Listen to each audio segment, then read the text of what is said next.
Pai Santo, maravilhoso e eterno Deus, nós estamos aqui para aprender mais de Ti, Senhor. Nós estamos aqui porque o Teu Santo Espírito gera em nós a necessidade de aprender mais do Senhor. Mas para isso, ó Deus, nós precisamos que o instrumento do Senhor seja usado nesta noite. Desde já, Senhor, nós colocamos a vida do Teu servo diante do Teu altar, meu Pai. E pedimos ao Senhor, meu Deus, usa-o, Senhor. Faz dele um instrumento da Tua vontade, Senhor. Aquilo que o Senhor quer nos ensinar. Senhor, que ele seja o transmissor. Que ele seja, ó Deus, boca do Senhor a nos ensinar os Seus preceitos, Pai. Os Teus ensinamentos aos nossos corações. Para isso, ó Deus, nós te pedimos. Da mesma forma que o Senhor capacitou o Teu servo. Agora, Pai, nós te pedimos, usa-o para o louvor da Tua glória. E que o Seu nome seja exaltado, Senhor. Para a honra e glória do Teu nome. É o que nós te pedimos. Em nome de Jesus. Amém. E amém, Senhor.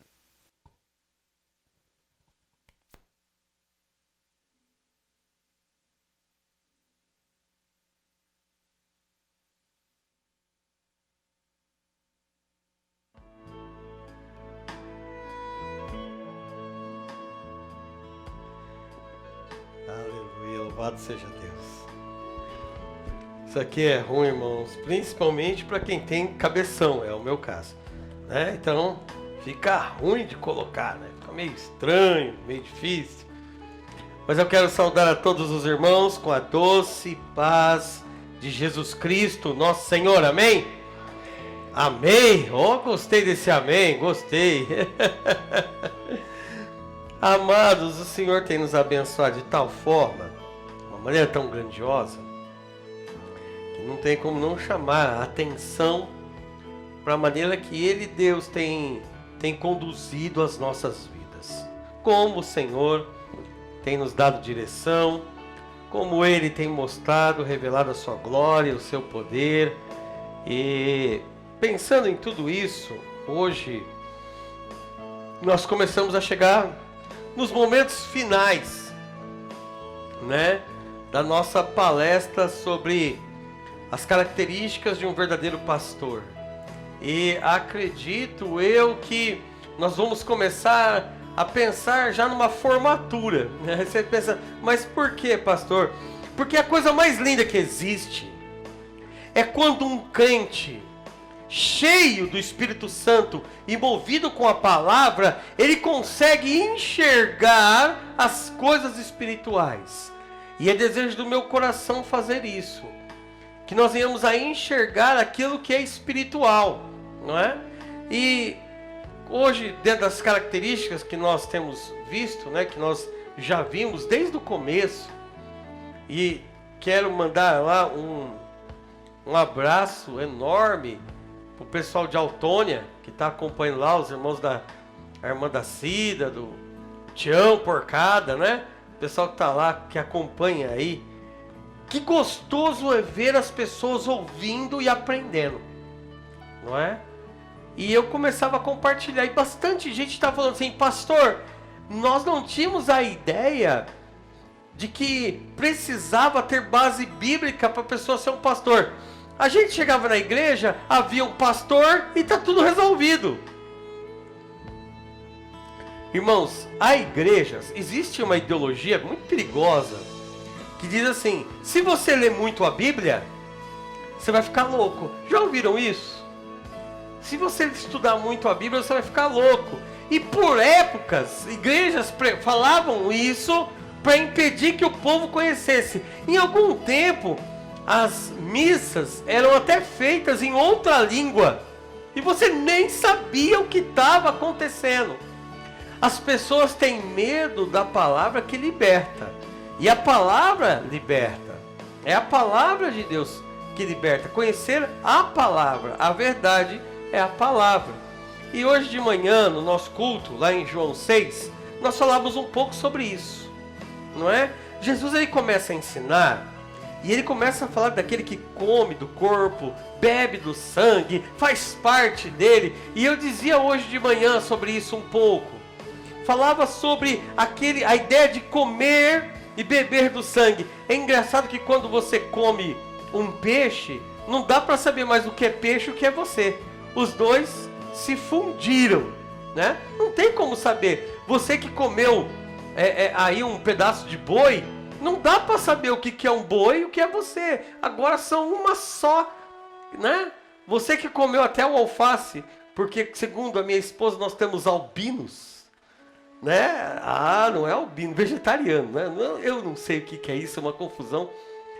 Aí, é a ideia de fazer parte, de ser uma coisa só. E eu falava sobre o que Jesus dizia. E quando ele começava a ensinar, os discípulos chegaram dizendo assim, essa mensagem, quem pode suportar? Você lê em Mateus 6, dos 70 em diante ali, você vai ver que eles começam a se assustar com a mensagem. E fala, mas quem pode suportar? E a Bíblia diz que alguns dos discípulos abandonaram Jesus, começaram a deixar Jesus. Dado o valor da mensagem, o teor da mensagem. Porque na verdade eles esperavam um rei, um libertador, mas alguém que fosse dar uma vida melhor para eles.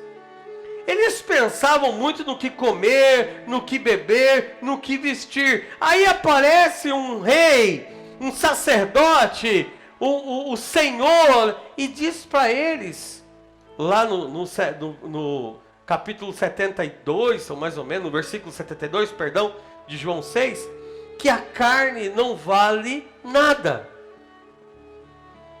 Mas como assim?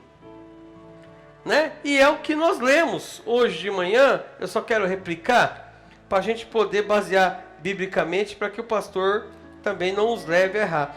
Em João 6 vai dizer assim, do versículo 60, perdão, né? Do 60 em diante, eu falei 70, mas de 60. Muitos dos seus discípulos, ouvindo isso, disseram, duro é esse discurso, quem pode ouvir? Compreendendo que seus discípulos se queixaram a respeito do que ouviram, Jesus disse, isso vos escandaliza? O que aconteceria então se visseis o Filho do Homem subir de onde primeiro estava? O Espírito é que vivifica, a carne para nada serve. As palavras que eu vos disse são Espírito e vida. A carne para nada serve. Já imaginou, queridos, quando chega determinado momento, você está esperando um rei para cuidar das coisas da carne. Eu quero uma vida melhor, eu quero uma casa de campo, eu quero comer churrasco todo dia, eu não quero pagar tantos impostos, eu quero o bem da carne. Aí chega Jesus e ele diz assim, a carne para nada serve. Mas como assim? E olha que interessante, nós falamos hoje de manhã sobre isso. Irmãos, Jesus ele veio para abrir os nossos olhos.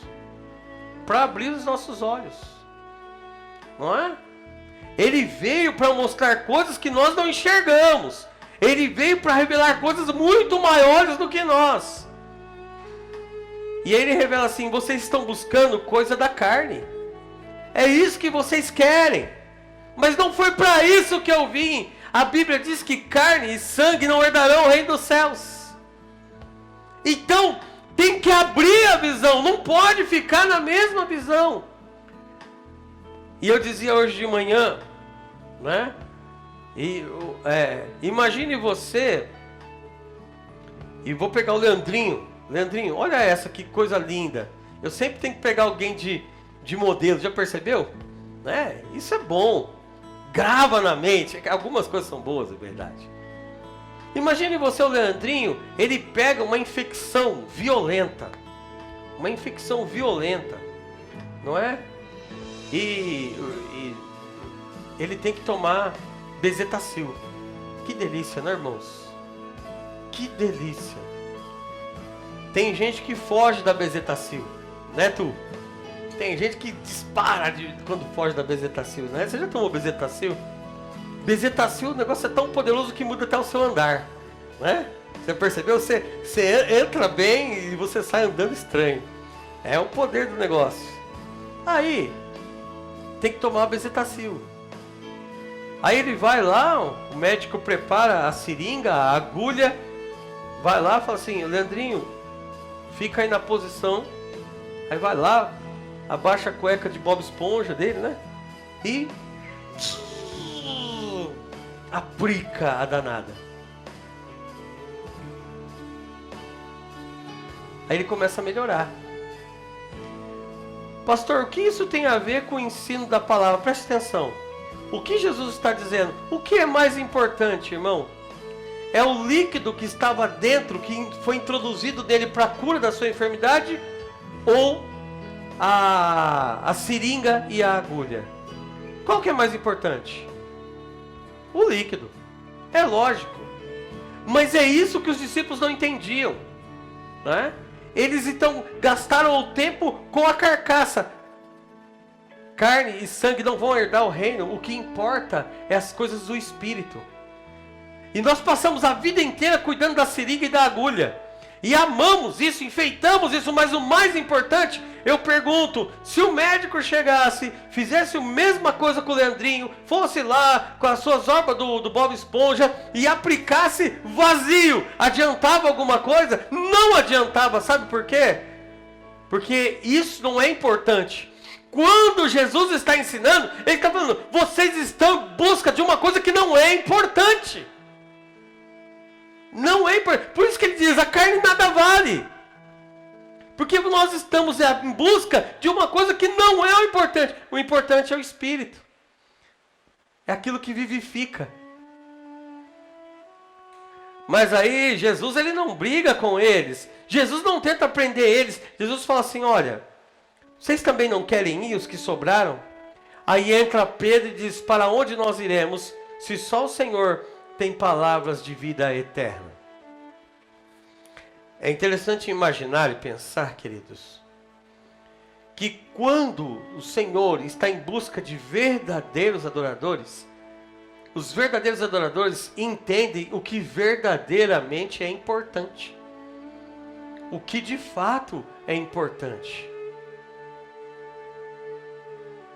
Uma vez, um jovem estava distribuindo folheto no Parque Peron, ali perto do presídio. E ele estava distribuindo folheto, ainda pequeno, e distribuindo esses panfletos todos, sai um cara do bar, desesperado, com uma faca e vai atrás dele. E aí, né, quando ele olha, né, aí você pensa assim, não, eu vou repreender isso em nome de Jesus. Ele decidiu primeiro correr para depois repreender. E naquela corrida ele tropeça, cai, imagine a cena. E aí o bêbado, sei lá, o cara endemoniado, o que acontece? Ele vai e dá uma facada na batata da perna dele. E aí passa-se anos. Esse jovem cresce e ele vai pastorear, se torna um pastor, aquela coisa toda. Depois de anos ele encontra lá na Praça Poderosa o rapaz que esfaqueou, aceitou Jesus, ficou com o folheto, acabou ficando com o folheto. Ele aceita Jesus com o passar dos anos e vai encontrar, não é? E é interessante que nesse encontro que tem deste homem agora com este senhor, a conversa era sobre continuar fazendo a obra. E aí ele mostrou a marca da faca que entrara ali, né? Até hoje a marca está lá. E ele fala assim, olha, eu quero pedir perdão pela marca que eu deixei em você naquela época. Eu não conhecia a verdade. Ele começou a falar então das coisas que aconteceram, como ele encontrou Cristo, mas tinha deixado uma marca. E dentro dessa conversa ele dizia, olha, nenhuma marca no corpo pode superar a alegria de ver uma alma sendo salva. Porque o corpo vai ficar. O corpo vai ficar. A Bíblia diz que uma alma vale mais do que o mundo inteiro. Não é? Então, a gente pensa assim, tem aniversário, o Jerry fez 59 anos. Vai ter festa no céu? Não. Não. O irmão Reginaldo fez 33 anos. Vai ter festa no céu? Não. A Andresa fez 15 anos. Vai ter festa no céu? Não. Não vai mover em nada o céu. O São Paulo foi campeão paulista de 2019. Vai ter festa no céu? Não. Não vai ter festa no céu. A seleção brasileira foi campeã. Não vai mover uma palha do céu. Você foi promovido e está ganhando 5 vezes mais do que você ganhava um mês atrás. Vai ter festa no céu? Não. Mas quando uma alma se converte, diz a Bíblia, há festa no céu. Precisamos entender estas coisas. Precisamos entender estas coisas. Para poder viver um evangelho verdadeiro, genuíno. Eu e você temos que promover festa no céu. Né? A Bíblia nos envia para pregar, para anunciar, mas para promover festa no céu. Por isso que eu falo, irmão, chama um, chama outro, faz isso, faz aquilo, criamos meios, mecanismos, mas a ideia mesmo é promover festa no céu, levar pessoas aos pés de Jesus. Mas pastor, por que você está deixando esse ensinamento? Uma coisa importante. Nós temos que entender o que verdadeiramente é importante. Se é a carne, que não herda o céu, nem sangue que herda o céu, ou se é as coisas espirituais. Era isso que Jesus estava dizendo. Ou entendemos o que tem valor de vida eterna, ou vamos atrás de coisas que vão acabar com esse mundo. É isso que nós precisamos entender. Diz a Bíblia, nós estamos nesse mundo, mas nós não somos deste mundo, tá bom? Então, os pastores desta época, deste século, eles precisam entender isso e viver isso. Irmãos, o verdadeiro pastor, ele tem uma característica, ele não será centralizador. Ou seja, concentram tudo em torno de si, com medo de perder sua posição de pastor, ou com inveja de algum irmão que sobressaia acima dele e assim acabe se destacando mais. Queridos, nós temos que entender que pastoreio, cuidar de pessoas, zelar pela vida das pessoas, orientá-las, treiná-las, não é?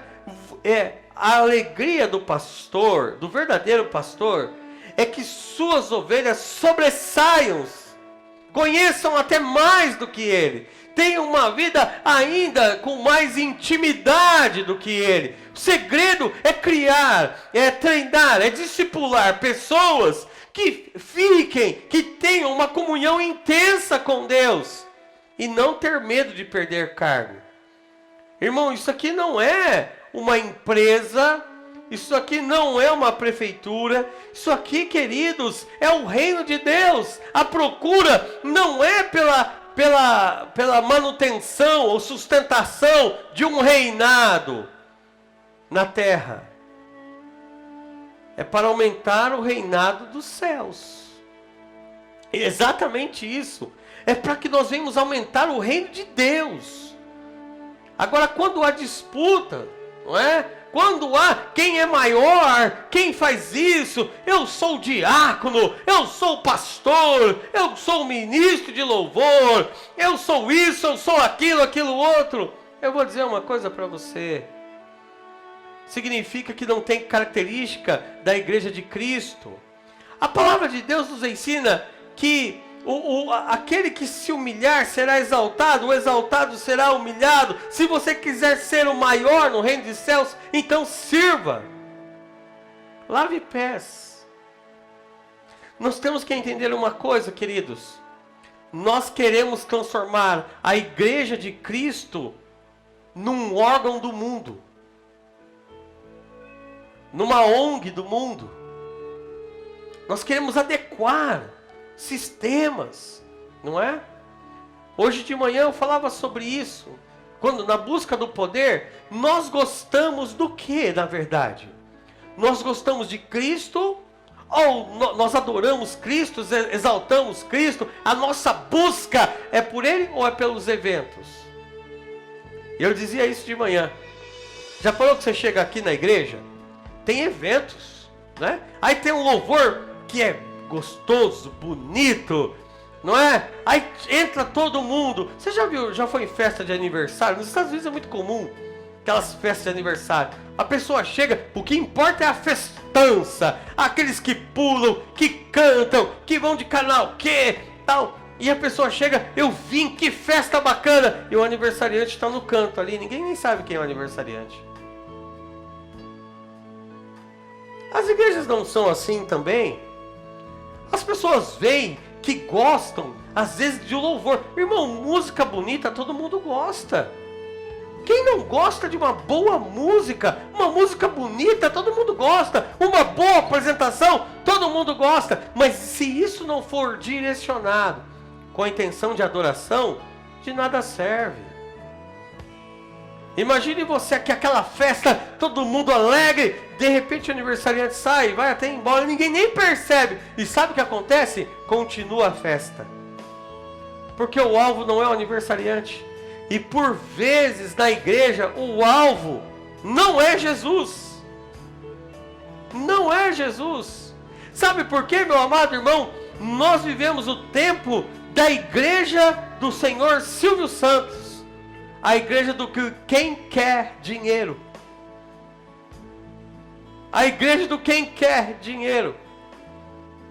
E às vezes nós procuramos Deus e viemos aqui, mas nós estamos preocupados em sarar a carne e não saciar o espírito. Adorar o Senhor por tudo que Ele fez, por tudo que Ele é. Sabe, queridos, eu fico olhando que a busca por poder dentro da igreja, por pastores que têm medo. Irmãos, eu vou falar uma coisa para vocês, entre nós aqui. Nós temos dons e talentos que são muito melhores do que aquilo que Deus deu ao pastor. Você tem, eu estava vendo a irmã Josefa dando aula, ela é infinitamente melhor do que eu dando aula. Eu vejo os meninos tocar aqui, eu também toco, mas eles são infinitamente melhores. E sabe o que vai acontecer daqui uns dias?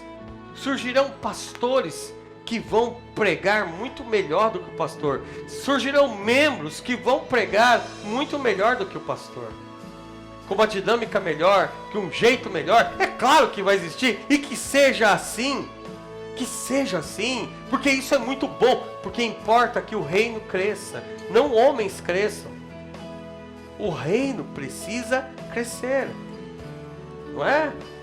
Irmão, daqui uns dias vão chegar pessoas com melhor capacidade que vão promover o reino ainda mais, que o Senhor vai derramar tantos dons, que vai levar o evangelho a tantas criaturas. E sabe o que é bom? Porque Deus vai continuar me usando nas mais diversas áreas. E talvez Deus me dê o dom de limpar isso daqui direitinho, e eu vou fazer. Talvez Deus me dê o dom de receber pessoas bem, e eu vou fazer. Talvez Deus me dê o dom de cuidar de ação social, e eu vou fazer. Não importa. Irmão, eu vou dizer uma coisa para você. Às vezes a igreja é um lugar difícil. Às vezes as pessoas, porque é um hospital, né? As pessoas têm problemas, é verdade. É verdade. O perigo é quando os problemas estão na liderança. Mas as pessoas podem ter problemas, né? A liderança que tem que se manter em sintonia com o Senhor. Mas você sabe, querido, que vou dizer uma palavra para você, abençoada, para a tua vida. Fica imaginando a Arca de Noé. Segura essa. Imagina a Arca de Noé, que lugar maravilhoso. Aquela construção enorme.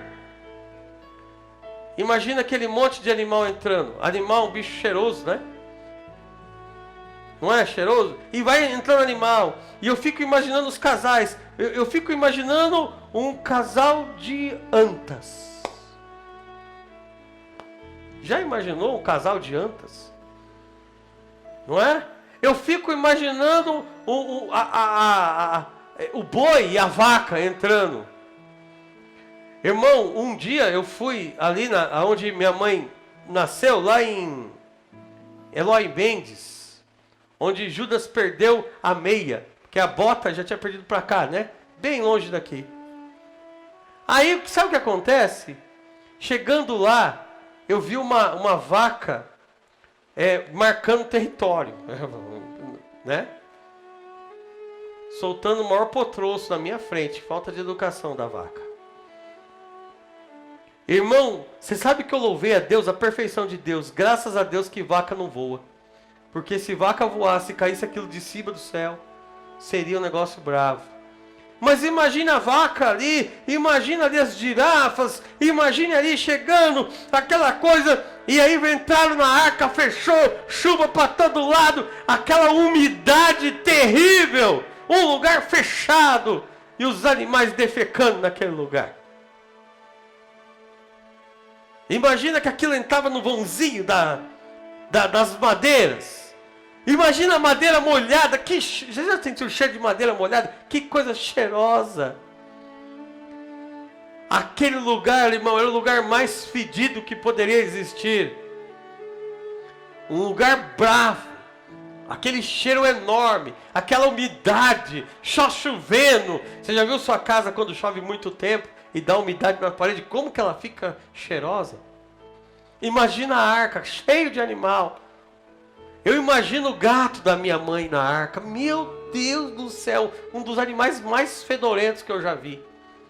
Aí vai lá, aquela coisa. Mas você sabe uma verdade que talvez ninguém nunca tinha te falado? Era o melhor lugar. Pergunta para qualquer pessoa. Você vai entrar naquele lugar fedorento, aquele lugar cheio de... eu queria estar ali. Às vezes o melhor lugar não é o mais agradável. O melhor lugar é estar no centro da vontade de Deus. Não importa se ele é o mais agradável ou o menos agradável. Qualquer um que vivia naquela época gostaria de estar dentro daquela arca.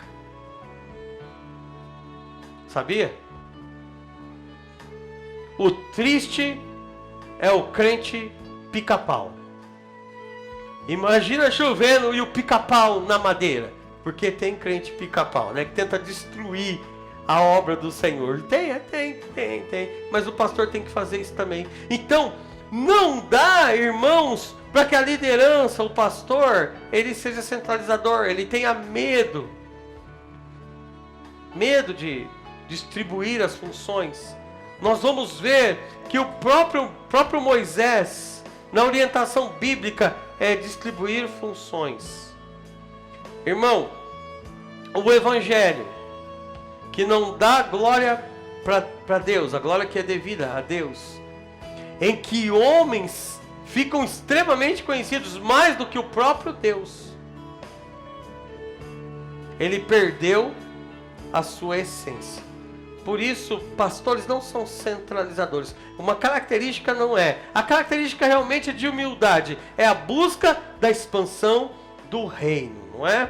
O verdadeiro pastor, ele sabe que tudo é de Cristo. Tudo é para a glória do Senhor, né? Em 2 Pedro 3,18, diz assim a palavra de Deus: antes, crescei na graça e conhecimento de nosso Senhor e Salvador, Jesus Cristo. A Ele seja dada a glória, assim agora como no dia da eternidade. Amém e amém.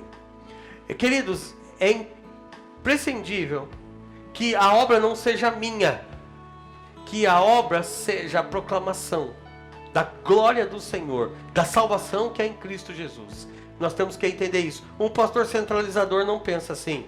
Tá bom? Uma outra característica importantíssima deste pastor que não é centralizador, ele vai ministrar, ele vai ensinar. Irmão, vocês falam assim, a igreja verdadeira, ela ama aprender. Ela ama aprender. Ela quer conhecer mais. E o pastor, ele terá a incumbência de ensinar a palavra, de treinar, de falar a verdade. Sempre a verdade, né? Pastores que concentram tudo em torno de si mesmos não treinam novos obreiros e têm fracassado no seu ministério. O pastor tem que treinar. Ele tem que ensinar, não ter medo. Pelo contrário, se alegrar quando Deus começar a levantar outros talentos, pessoas que cooperam na obra do Senhor, e tem que ser algo de grande alegria. Um pastor verdadeiro preocupa-se com os que estão fracos na fé. E uma das características do verdadeiro pastor é que esses vão em busca das ovelhas perdidas que estão fracas na fé, como o próprio Deus fez, vindo pessoalmente ao mundo na pessoa de Cristo nosso Senhor. É interessante, queridos, você já orou por alguém que está fraco na fé? Você já procurou alguém que desapareceu da igreja? Alguém que está murmurando muito e procurou orar por essa pessoa? Irmão, sabe qual é o nosso erro? Às vezes nós procuramos pessoas para conversar. Sabe o que o crente tem que fazer? Procurar pessoas para orar. Conversar é bom? É bom, mas orar é melhor. Orar é melhor. Conversa. Irmão, me fala. Às vezes você está mais preocupado em saber o que o irmão tem do que necessariamente ensinar o caminho para que ele saia daquele momento de fraqueza. Eu queria ler um texto, acho que não um texto que está proposto aqui, mas Tiago 5, 19 e 20. Abra sua Bíblia aí. Diz assim a palavra de Deus: meus irmãos, se algum dentre vós se desviar da verdade e alguém o converter, sabei que aquele que fizer converter um pecador do erro do seu caminho, salvará da morte uma alma e cobrirá multidão de pecados. Olha que interessante. 19 e 20. Meus irmãos, se algum dentre vós se desviar da verdade e alguém o converter, sabei que aquele que fizer converter um pecador do erro do seu caminho, salvará da morte uma alma e cobrirá uma multidão de pecados. Igreja, você sabe o que é importante?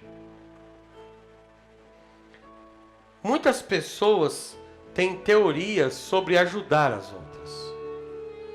É interessante isso, quando você ouve as mais diversas teorias. Pastor, eu fui lá, e aí eu fui lá, e o irmão tem algumas queixas. E tá aqui as queixas do irmão. É só sanar as queixas.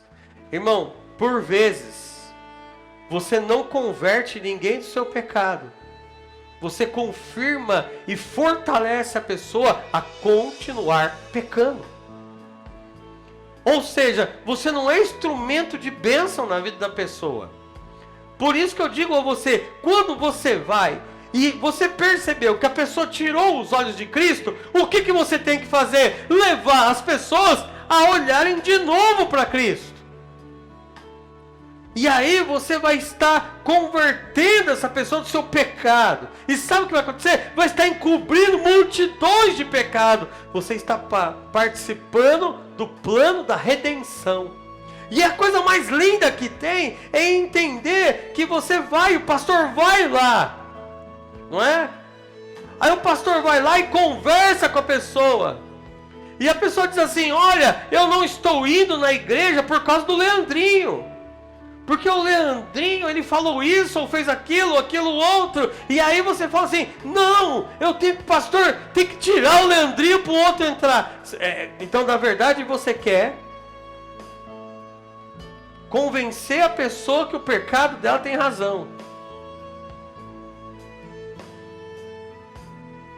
Você quer mudar o ambiente para permanecer a pessoa. Lembra que nós falamos no começo do estudo? As pessoas começaram a reclamar do discurso de Jesus e foram embora. Sabe o que Jesus fez? Mudou o discurso. Não! Alguém quer ir também? Por que você não muda a verdade? Você leva as pessoas a olhar para Cristo. Você leva a pessoa a olhar para Cristo.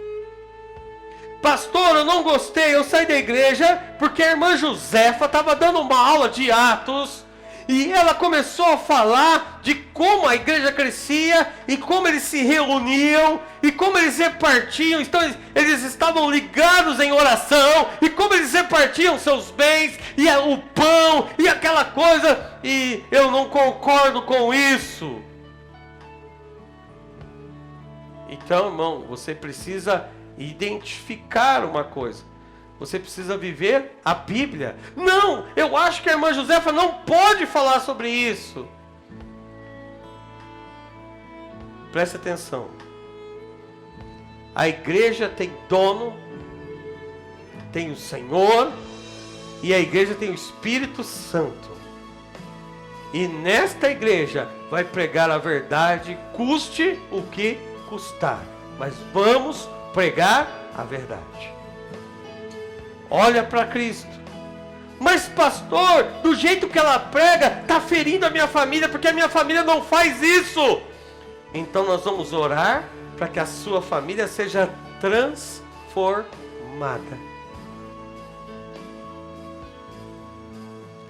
Para que a igreja preserve a mensagem de Cristo para sempre. Porque se você for mudando a mensagem de acordo, porque tem igreja que não prega mais sobre pecado. Por quê? Porque, olha, o filho do vice-presidente peca, o filho do diácono prega. Se o pastor pregar, todo mundo vai olhar para eles. Irmão, deixa eu falar uma coisa. Todo pastor deve pregar a verdade, doa quem doer, para pessoas que olham para Cristo. Ponto.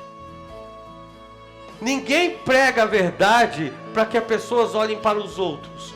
Pregamos a verdade para olharmos para Cristo. É assim. Para olhar para Cristo. E por isso, querido, nós precisamos entender que ajudar os fracos na fé é levá-los a olhar. Agora, às vezes está assim, não mexe com ele não, deixa ele lá. Não, daqui a pouquinho sara. Não, irmãos. O tempo não sara ninguém. Sabe o que cura? A palavra de Deus. É a palavra de Deus que cura.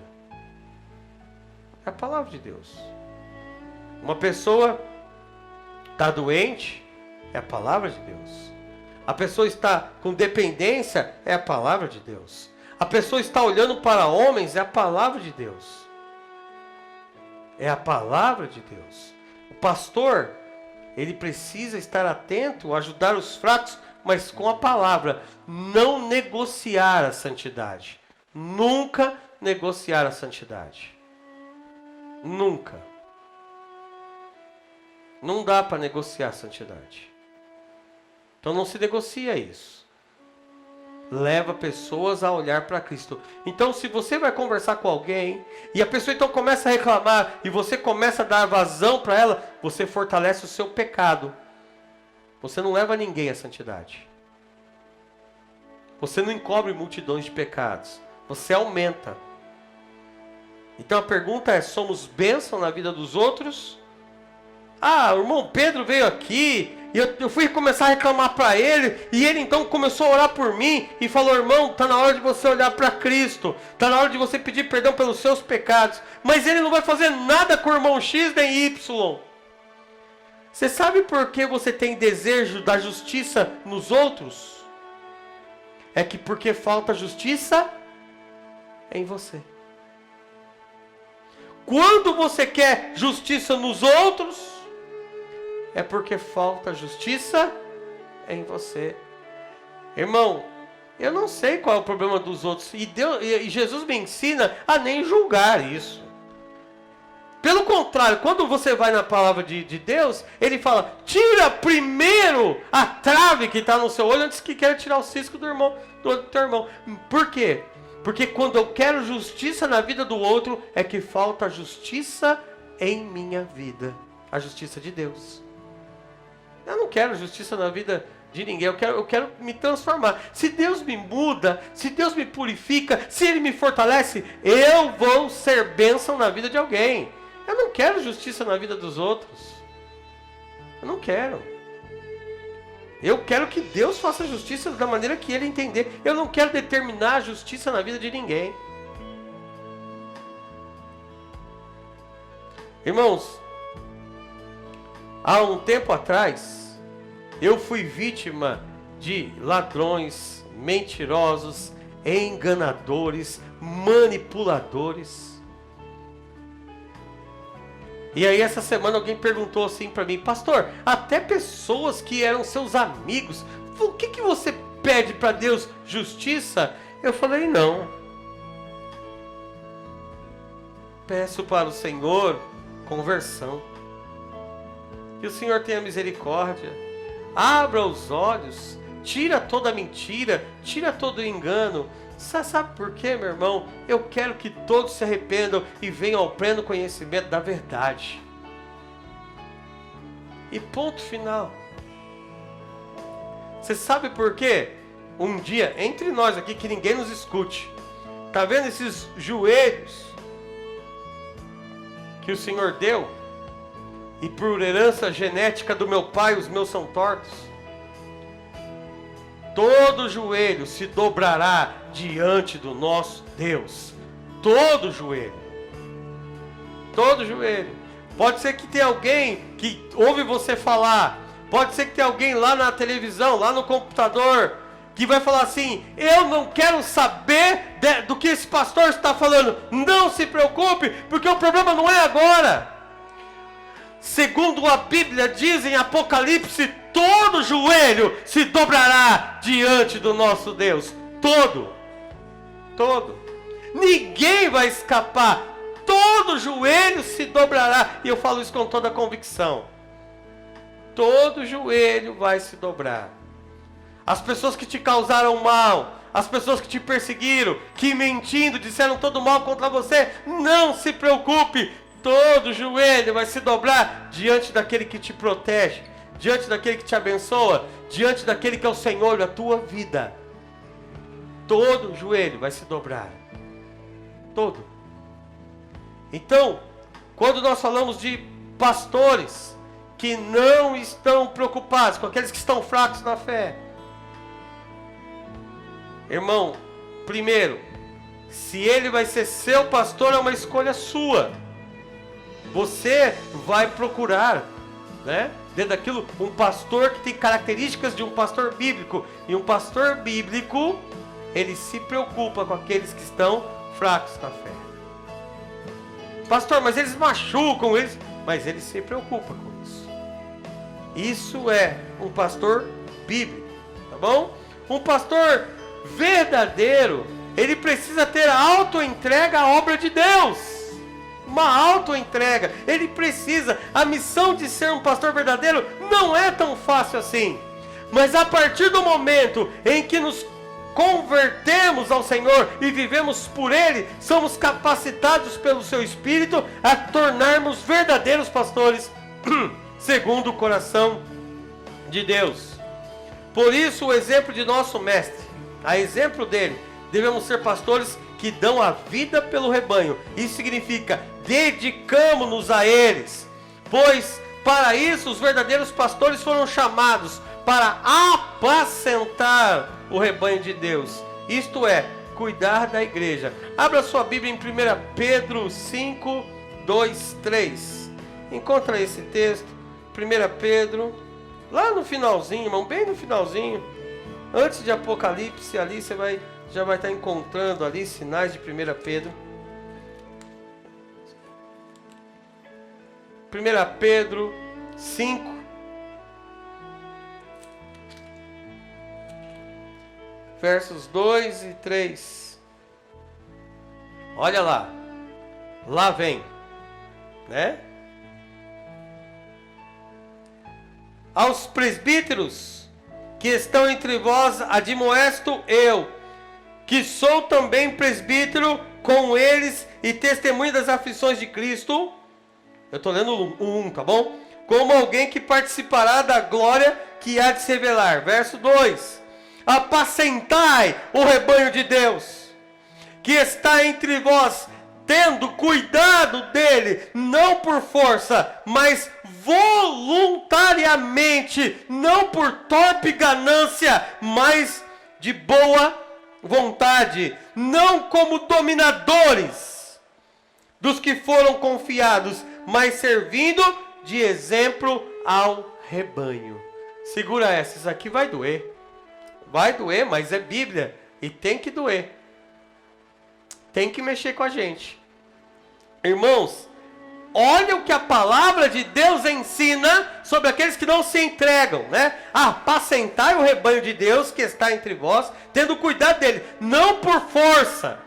Tem que ser uma coisa voluntária. Irmão, o verdadeiro pastor, ele pode estar cansado, mas ele ama o seu chamado. Porque foi Deus que deu para ele. Ele ama. Então ele faz isso de uma forma voluntária. Olha o que diz. Não por força, mas voluntariamente.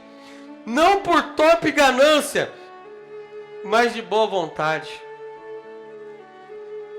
Recentemente, né, eu ouvindo um grupo de pessoas, estavam falando sobre pastores que no meio dessa crise toda, só pensam em dinheiro. Só pensam em dinheiro.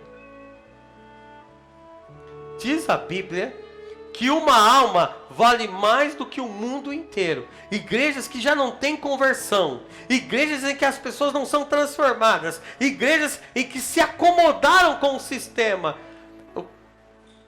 Nós não temos mais o cuidado. Estamos preocupados com a empresa igreja, com salários, com valores, com grandes presentes, com grandes espetáculos, mas não estamos preocupados mais com pessoas. Lembra que eu falei que a igreja mudou muito? Mudou muito. Não por ganância, mas de boa vontade. Não como dominadores. Queridos, o que nós mais vemos nos dias de hoje são pastores sendo dominadores. Pastores que falam sobre autoridade, usam textos sem contexto para dizer que eles têm poder sobre os outros, que eles dominam sobre os outros. Uma autoridade que não é bíblica, mas é de dominação. Na verdade, técnicas para tentar prender o rebanho. Aí fala assim, eu falo, a pessoa grita e vai, e não sei o que, e começa a tentar intimidar o rebanho. Deixa eu dizer uma coisa, não é por dominação. Não é por dominação. Sabe como se ganha? Não como dominadores dos que foram confiados, mas servindo de exemplo ao rebanho. Não dominar, servir de exemplo. Preste atenção nisso. Olhe para a vida do pastor, e se ele tem pastoreado cada um de vós com o exemplo que ele tem de imitar Cristo, vendo desde todas as características que estamos falando, aí é um pastor que você pode confiar os cuidados na sua direção. Se é um dominador, se é alguém que quer por força, se é alguém que quer por violência, por gritaria em púlpito. Irmão, púlpito não é lugar de gritaria, é de ensino, é Deus falando. É Deus falando, não sou eu, não é nenhum outro pastor. Ele pode ter características de falar forte, normal, mas que ganhe pessoas pelo seu exemplo. Pelo seu exemplo. Ele precisa ter uma auto-entrega, ele precisa amar, ele precisa se dedicar. Obviamente, não existem pastores perfeitos. E eu quero terminar hoje esse estudo dizendo isso. Não existe pastor perfeito. Não. Não existe. Mas seremos abençoados de praticarmos todas as características do verdadeiro pastor, de verdadeiros pastores. Talvez você já foi pastoreado, você que está aqui na Igreja Batista da Família, você que está aí na telinha. Talvez você foi pastoreado já por um monte de pastores, talvez um só. Eu não sei como que você tem sido pastoreado, mas uma coisa sei: que durante esse estudo, todos esses dias, você possa ter encontrado na pessoa que te pastoreia a característica de um pastor de Cristo. E se não tem as características de um pastor de Cristo, peça discernimento a Deus. Vá a Ele. Fale o que você aprendeu. Pastor, mas você acha que eu devo ir até Ele? Eu acho que se você conhece a verdade, você conhece a verdade, você conhece a verdade, vá. Porque o pastor é uma pessoa que também precisa aprender. Pastor, o meu pastor jamais aceitaria que eu fosse falar algo da Bíblia para ele mudar.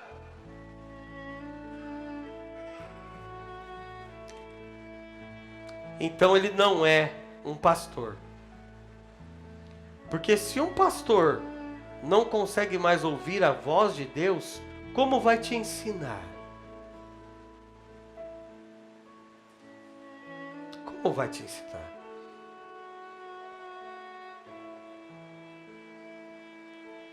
Há muito sobre pastores que nós temos que aprender.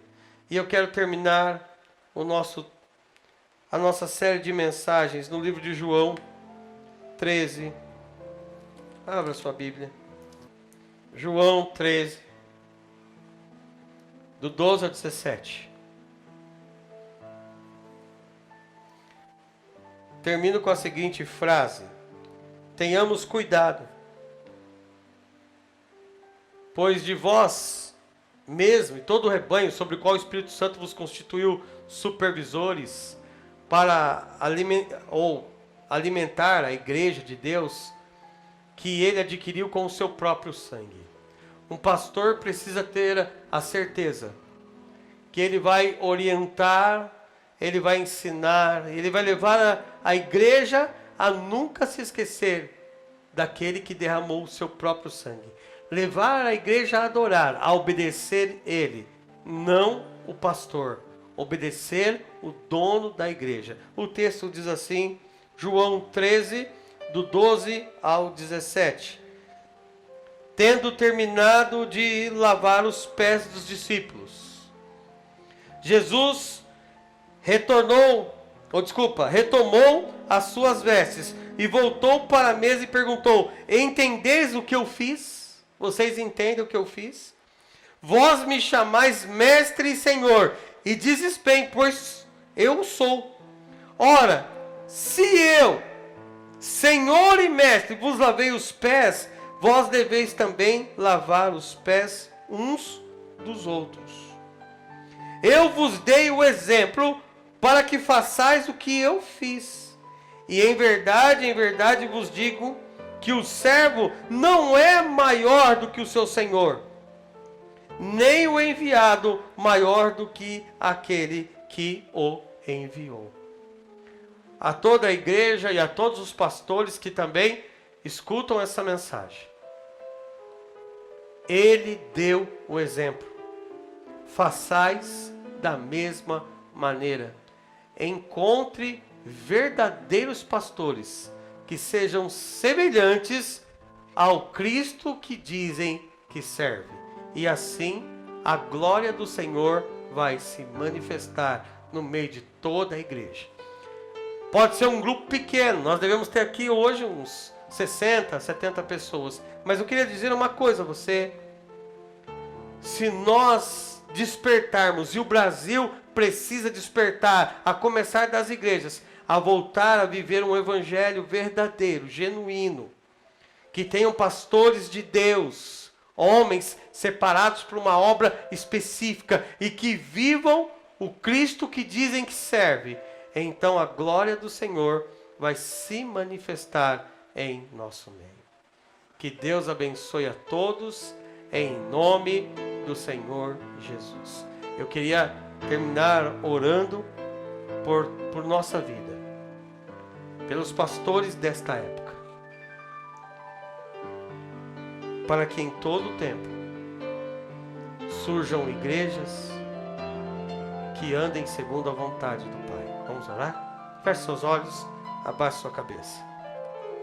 Senhor Jesus, nesta noite, neste lugar, nós queremos adorar e exaltar o seu nome. Agradecer, Pai eterno, por este tempo de mensagem. Agradecer, Deus eterno, porque todas estas quintas-feiras, a Igreja de Cristo, ela se reuniu para aprender as marcas, as características de um pastor do Senhor.